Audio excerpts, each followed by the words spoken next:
سہیل آفریدی کی آمد پر رکاوٹیں، قافلوں کو روکے جانے پر شدید رد عمل۔ سہیل آفریدی کی لاہور آمد کے موقع پر ایک بار پھر غیر معمولی سیکیورٹی اقدامات نے سوالات کھڑے کر دیے۔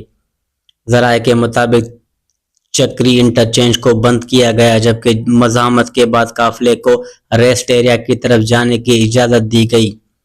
لاہور میں داخل ہوتے ہی سہیل آفریدی کے قافلے کو مختلف مقامات پر روک لیا گیا۔ راوی ٹول پلازا پر سہیل آفریدی کی گاڑی کو گزر نہیں دیا گیا، تاہم تحریک انصاف کے باقی قافلوں کو موٹر وے پر ہی روک دیا گیا۔ اس صورتحال پر سہیل آفریدی نے اظہار یکجہتی کرتے ہوئے اپنی گاڑیاں بھی ٹول پلازا کے بعد روک دی۔ ادھر سکھی کی ریسٹ ایریا کو پولیس کی جانب سے پہلے ہی سیل کر دیا گیا تھا، جہاں ایڈوکیٹ نعیم حیدر پنجوتا اور مقامی رہنماؤں نے پولیس سے سخت موقف اختیار کیا۔ کارکنان کا کہنا ہے کہ یہ اقدامات عوامی آواز کو دبانے کی کوشش ہے۔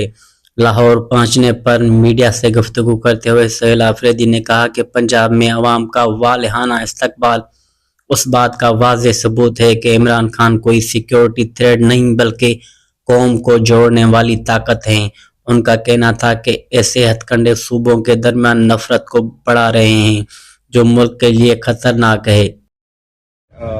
دو صوبوں کے درمیان جو نفرتیں بڑھ رہی ہیں تو وہ چارے یہی ہوں گے۔ ایک تو یہ عمران خان صاحب جو ہیں وہ سیکیورٹی تھریٹ ہے اس ملک کے لیے۔ عمران خان صاحب تو نیشنل انٹیگریٹی کی علامت ہے، وہ قومی یکجہتی کی علامت ہے۔ دوسری جانب مینا خان آفریدی کی جانب سے بھی پولیس کے ذریعے ایک سخت پیغام سامنے آیا، جس میں کہا گیا کہ عوامی نمائندوں کو روکنے سے عوامی طاقت کو کمزور نہیں کیا جا سکتا۔